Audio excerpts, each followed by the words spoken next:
Hello and welcome to the Fractal Factory. As the user, you're going to be taking on the role of a new employee here in the factory. On the home screen, we see a couple options available to us: R&D, production, more info. More info just has some background and citations. We don't need to see that. Production, ooh, we can't get there yet. We need some training in R&D first. Makes sense because we're the new guy. Alright, so in R&D, the first time you open it, every time you run this app, it's going to walk you through a tutorial that really in-depth tells you what each of these buttons, sliders, knobs, basically all these UI elements, what they do and how they relate to the fractal that's being drawn in the center of the screen. However, you don't really need to know how these buttons work and what they do in order to make cool fractals while also learning about like what a fractal is and how it's made. But it's still good to have that information presented to the user.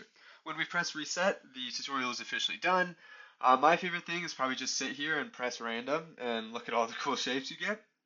However, to actually draw my favorite one, we'd probably do a square base structure, recursion depth of 2, bisectors on, and mirror it.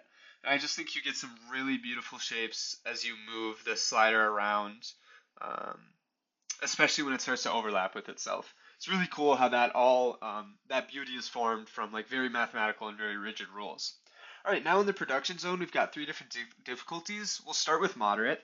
So we see that we get a new order for a fractal from a customer. Now it's our job to produce it with these tools provided. We just need the buttons for this one. So we'll make it a square. Our motif is something like this. And then, oops, we don't need recursion depth. We probably want to mirror it though. Submit that. Boom, customer is thrilled. Good work.